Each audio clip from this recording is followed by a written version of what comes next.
ये सत्य है कि आप संत हैं। यदि आप ऐसा महसूस नहीं करते हैं तो शुरू कीजिए। संत के जैसे सोचना, संत के जैसे बातें करना शुरू कर दें और संत के जैसे जीना शुरू कर दें और फिर एक दिन आप संत के जैसे महसूस भी करेंगे।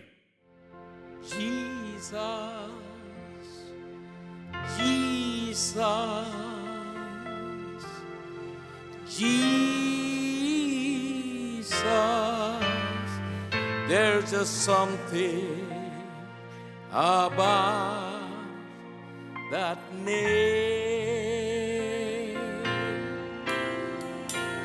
Master, Savior, Jesus, like the fragrance after the rain.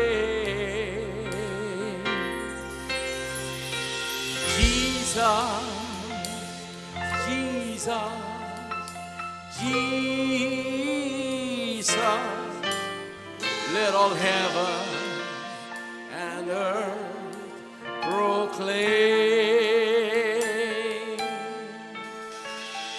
Kings and kingdoms shall all pass away, but there's something about that name. Everybody, Jesus, Jesus, Jesus. There's just something about that name. Master, Savior, Jesus, like the fragrance after the rain. Oh, Jesus, Jesus, Jesus, let all heaven and earth proclaim. Kings and kingdoms shall all pass away, but there's something about that name.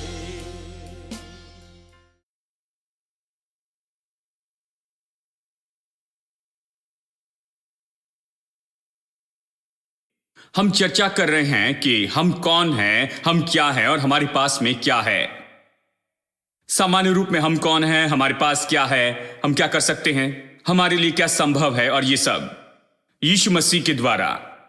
अब इसमें हम बहुत सी बातों को देख रहे हैं। हम देख रहे हैं कि कैसे परमेश्वर ने हमें छोटा ईश्वर कहा है। ये तो बहुत बड़ी बात कहना है और ये केवल कहना ही नहीं है लेकिन सत्य है। हमें छोटे ईश्वर होने के लिए बनाया है।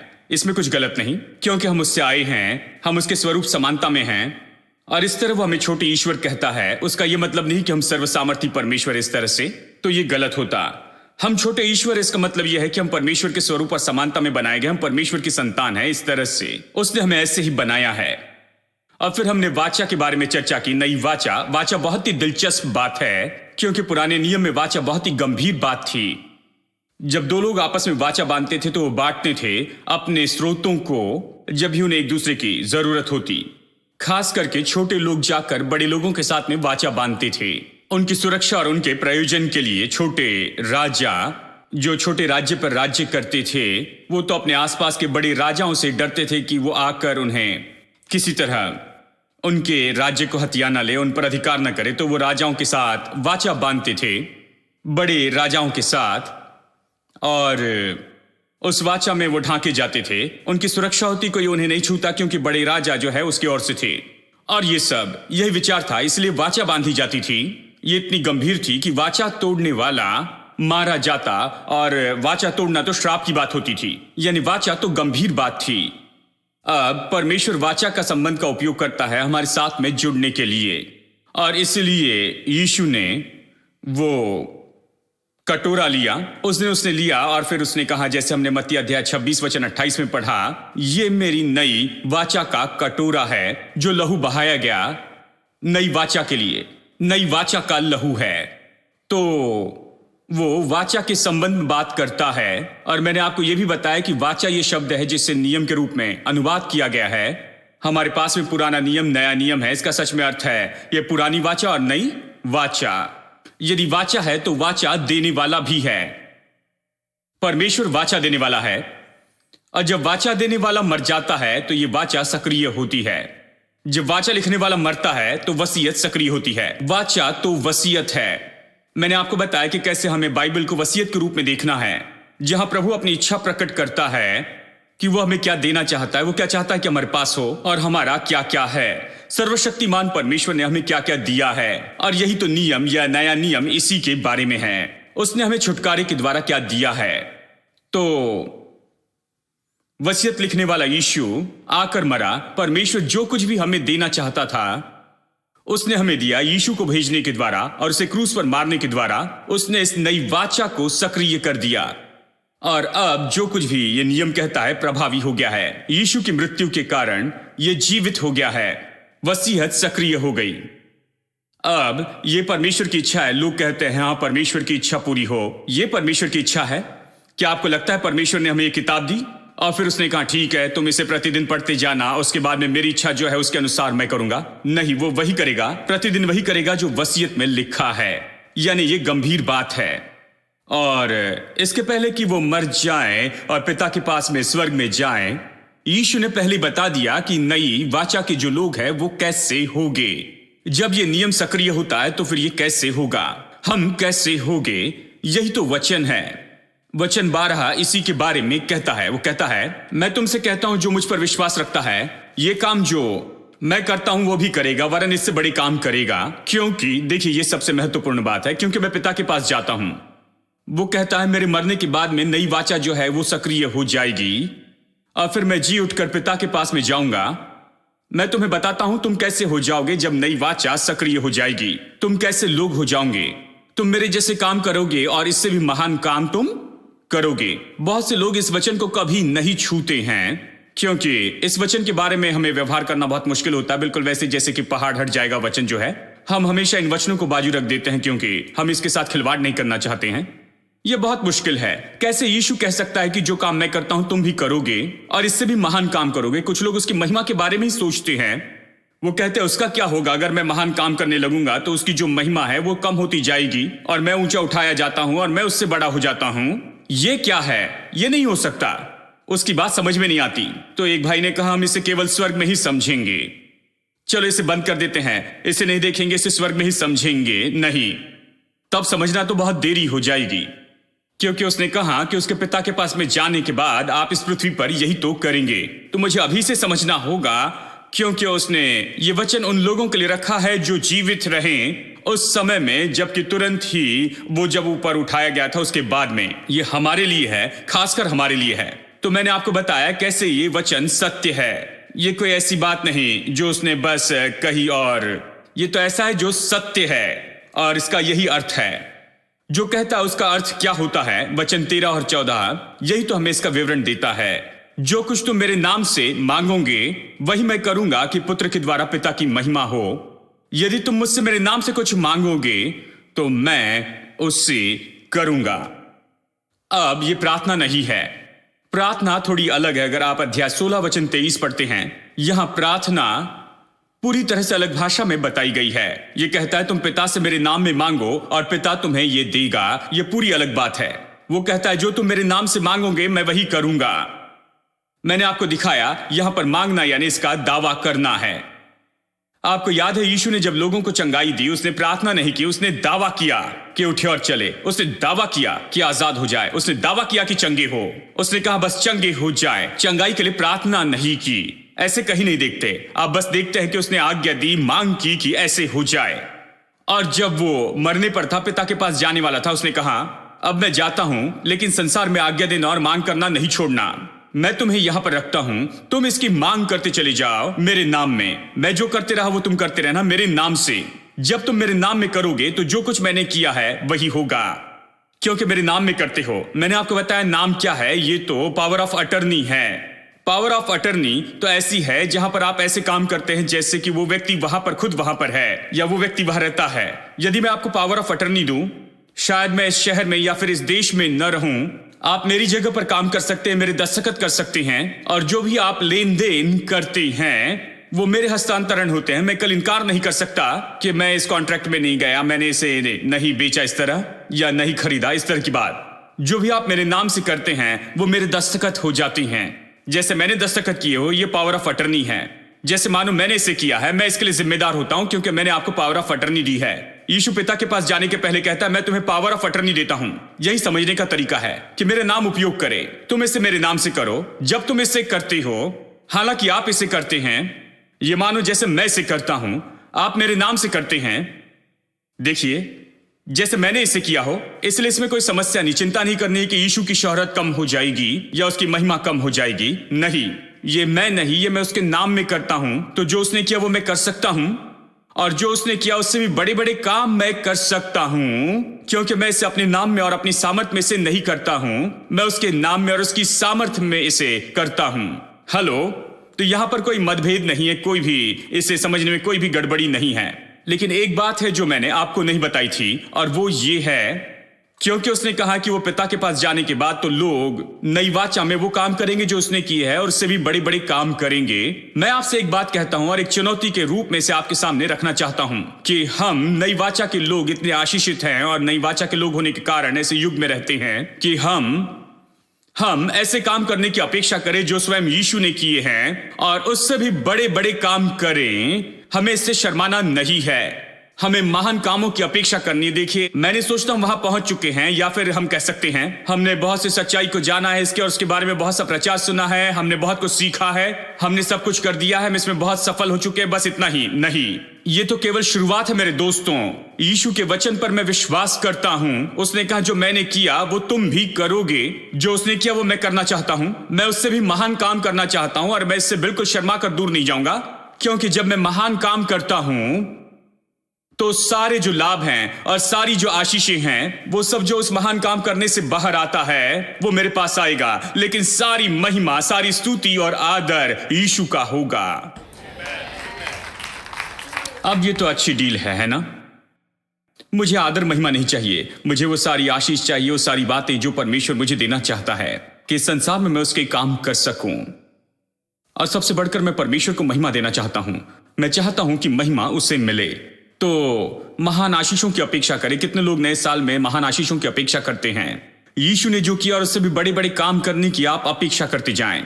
महान काम, हाँ, सामर्थी काम, अविश्वसनीय बातें हैं। यीशु ने इसे कभी नहीं किया, लेकिन हम इसे करेंगे। विश्वास कीजिए, यीशु ने अपने जीवन काल में इसे नहीं किया, लेकिन हम इसे करेंगे। जब इसे करेंगे, उसके नाम में इसे करेंगे, उसकी सामर्थ से इसे करेंगे, सारी महिमा उसकी होगी, लेकिन सारा लाभ जो है वो हम तक आएगा। आमेन। ठीक है, चलिए अगले वचन में चलते हैं। रोमियो का अध्याय 1। मैंने आपको बताया नई वाचा यीशु की मृत्यु के साथ में शुरू हुई, ठीक है? जब वाचा लिखने वाला मरता है तभी ये नियम या वाचा सक्रिय होती है। यानी नई वाचा यहां पर तकनीकी रूप में शुरू हुई, यानी सुसमाचार मत्ती, मरकुस, लूका, यूहन्ना। और सुसमाचार में बहुत सी जो बातें हैं वो नई वाचा नहीं, लेकिन पुरानी वाचा की बातें हैं, क्योंकि नई वाचा तो यीशु की मृत्यु के साथ में शुरू हुई। सुसमाचार में आप पाएंगे कि केवल कुछ ही अंतिम अध्याय में यीशु की मृत्यु के बारे में है, यानी उसके पहले की सारी बातें, यीशु की सेवकाई, यूहन्ना बपतिस्मादाता और सारे चेले यीशु की मृत्यु के पहले ये सब वहां पर पुरानी वाचा में सेवकाई कर रहे थे तकनीक रूप में। यीशु की मृत्यु के बाद नई वाचा शुरू होती है। तो मैंने आपको टेक्निकली बताया, रोमियो से आगे ही नई वाचा का ये नियम है। नई वाचा यानी जो कुछ भी परमेश्वर हमें देता है, रोमियो से आगे यहां पर लिखी है। प्रेरितों के काम मैं इसलिए छोड़ रहा हूं क्योंकि सामान्य रूप में यह इतिहास है कि प्रारंभिक कलीसिया ने क्या किया था। आप कह सकते हैं हाँ, नई वाचा के लोग होने के नाते उन्होंने दिखा कि क्या करना है, हाँ वो वहां है। लेकिन रोमियो में यहां पर हम देखते हैं वाक्य कि हम कौन हैं, हम क्या हैं और हम क्या कर सकते हैं। यहां पर स्पष्ट वाक्य है, शिक्षा है कि हमारे पास क्या है और हम कौन हैं। और इसलिए हम रोमियो से शुरू करते हैं, रोमियो अध्याय 1, और चलिए पढ़ते हैं वचन 6 और 7। लेकिन चलिए वचन 1 पढ़ते हैं, उसके बाद में फिर यहां पर पढ़ते हैं अगले वचन को। पौलुस की ओर से जो यीशु मसीह का दास है, प्रेरित होने के लिए बुलाया गया और परमेश्वर के सुसमाचार के लिए अलग किया गया, जिसके उसने पहले ही अपने भविष्यवक्ताओं के द्वारा पवित्र शास्त्र में प्रतिज्ञा की।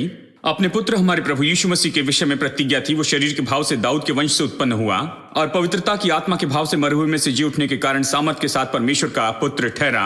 उसके द्वारा हमें अनुग्रह और प्रेरिता मिली कि उसके नाम के कारण सब जातियों के लोग विश्वास करके उसकी माने, जिनमें से तुम भी यीशु मसीह के होने के लिए बुलाए गए हो। उन सब के नाम जो रोम में परमेश्वर के प्यारे हैं और पवित्र होने के लिए बुलाए गए हैं।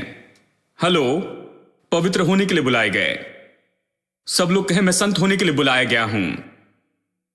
अब जैसे हम कहते हैं पवित्र होने के लिए, तो लोग सोचते हैं कि हां, संत होने के लिए लगभग आपको 1000 साल पहले मरना होगा, तभी पवित्र हो सकते हैं। जानते हैं, कुछ लोग इस तरह से सोचते हैं, लेकिन सच में प्रेरित पौलुस की पत्रियां अगर आप पढ़ते हैं, उसकी ज्यादातर पत्रियों में आप पहले अध्याय में उसके विशेष स्वभाव गुण को देखते हैं। अब देखिए, स्वभाव से ही वो इस पत्री की शुरुआत ऐसे करता है। वो उन्हें पवित्र लोग कहता है। वो कहता है कि वो पवित्र लोग हैं। वो कहता है मैं संतों को लिखता हूं, कुरिन्थियों के, रोम के संतों को, इफिसुस के संतों को, और ये सब वो हमेशा पवित्र लोगों को लिखता है। वो विश्वासियों को पवित्र संत कहता है। कुछ लोगों को ये कहने में समस्या होती है, कहते हैं भाई मैं ऐसे महसूस नहीं करता, लेकिन आपको सच बताऊं, मैं संत जैसे महसूस नहीं करता। भारत में बहुत से विश्वासी खुद को पवित्र महसूस नहीं करते, क्योंकि हमें बताया गया है कि हम संत नहीं हैं। हम तो सच में पापी हैं। हम पापियों के पापी हैं। और पौलुस कहता है, वो कहता है, स्वयं पौलुस ने कहा है कि मैं सबसे बड़ा पापी हूं, तो तुम खुद को कैसे संत कह सकते हो? वो कहते हैं, यानी हम अपने बारे में इस तरह का विचार रखते हैं कि पापी कहलाएं। कई बार हम चर्च में जाते हैं और वो हमें पापी कहते हैं। वहां होते हैं न्यायजन पाए, आत्मा से भरे, पवित्र आत्मा का बपतिस्मा पाए, ऐसे लोग बैठे होते हैं और हम उन्हें बार बार कहते हैं पापी पापी। उन्हें पापी का नाम देते हैं, बताते हैं कि उनके दिल में कितना बड़ा पाप है, उनका दिल कितना अंधियारा है, वो कितने बुरे हैं, उनमें कुछ अच्छाई नहीं है। यदि यीशु आ जाए तो क्या तुम जाओगे या नहीं? इस तरह का सवाल होता है। और इसके कारण ये पाप की बात जो हम में चली गई है कि अब ये संत की बात अब भीतर नहीं जा पाती है। और मुझे याद है जब मैंने पहली बार इसका प्रचार करना शुरू किया तो लोग मानो मुझसे लड़ने के लिए आ गए। आप कैसे ये कह सकते हैं कि हम लोग संत हैं? जो उन्हें पापी कहते रहे उनसे कभी नहीं लड़े हैं। क्या यह अजीब नहीं? कोई भी जाकर उस प्रचारक से नहीं लड़ता है जो इन्हें पापी कहते हैं। जब मैं कहता हूं कि आप संत हैं तो लड़ना चाहते हैं, क्योंकि ये बुरा है, ये हमें संत कहते हैं। मैं आपको संत नहीं कह रहा हूं। यहां पौलुस आपको संत कहता है क्योंकि वो सोचता है कि परमेश्वर आपको संत कहता है। यह ऐसा नहीं कि पौलुस आपको संत कहता है। पौलुस आपको संत कहता है क्योंकि वो सोचता है परमेश्वर आपको संत मानता है और इसलिए वो आपको संत के रूप में कहता है। लेकिन आप कहेंगे मुझे संत जैसे महसूस नहीं होता है। कोई बात नहीं, आप क्या महसूस करते हैं?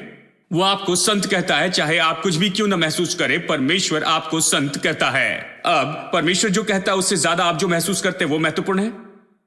और साथ ही महसूसीकरण तो हमेशा बाद में आते हैं। लोग शादी करते हैं, अगले पल शादीशुदा वो महसूस नहीं करते हैं। ठीक है, जैसे आप कहते हैं कि मैं तुम्हें अपनी पत्नी के रूप में स्वीकार करता हूं, मैं तुम्हें अपनी पत्नी मानता हूं, चाहे जो भी कहें। और जैसे आप इसे कहते हैं तो प्रचारक कहते हैं आप पति पत्नी हैं। तुरंत ही दूल्हे से पूछे कि आपको महसूस हो रहा है आप शादीशुदा हैं? वो कहता है नहीं। और आप देखते हैं बहुत से जवान लोग ऐसे दिखाते हैं जैसे कि उनकी शादी ही नहीं हुई है, क्योंकि शादीशुदा महसूस नहीं करते। जानते हैं, उन्हें यह महसूस नहीं होता है। और शादी होने के बाद भी वो बाहर जाते हैं, रात को 11 बजे घर में वापस आते हैं, पत्नी घर में राह देखती रहती है और वो सोचते भी नहीं कि उनकी पत्नी घर में राह देख रही है। जानते हैं, क्योंकि वो अपने शादी के पहले का जीवन इसी तरह से जीते आए हैं। 28 साल से ऐसे ही जीते रहे हैं। जितना ऐसा जिएंगे उतना ही उसके आदी हो जाएंगे। आप कुंवारों के जैसे सोचने लगेंगे, आप बाहर जाएंगे और कुंवारों के जैसे ही रहेंगे। और जब आप घर में वापस आएंगे तब आपकी पत्नी आपको बताएगी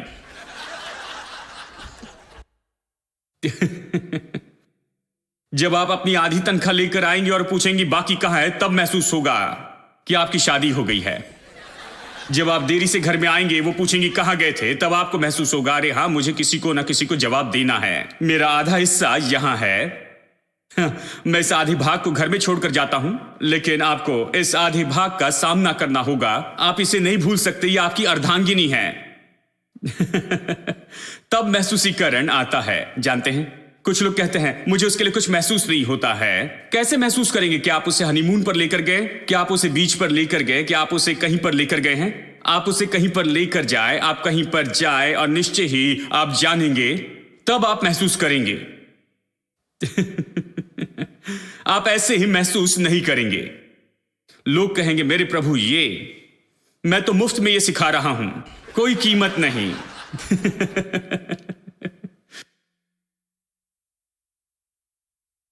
कुछ चीजें मुफ्त में हैं।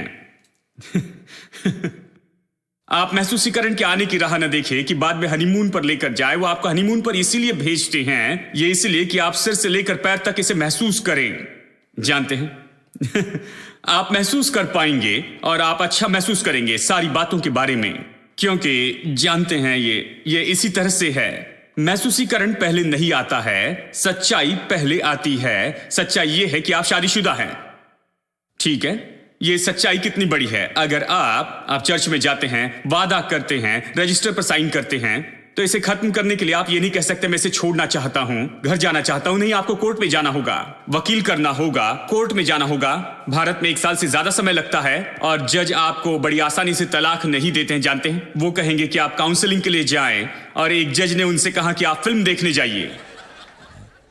शायद ये उन्हें बदल दे। हाँ, मतलब वो हर कोशिश करेंगे कि आपको वापस फिर से एक साथ में जोड़ दें, क्योंकि आपने जो किया। देखिए, कुछ लोग इस बात को नहीं समझते कि क्या हुआ। वो सच्चाई को नहीं समझते, महसूसीकरण पर जाते हैं, महसूस नहीं करते हैं। उसके लिए कुछ महसूस नहीं करता हूं कहते, उसके लिए कुछ नहीं महसूस करती, इसलिए छोड़ना चाहती हूं। जब तक कुछ महसूस करने की कोशिश न करे, कुछ नहीं करेंगे।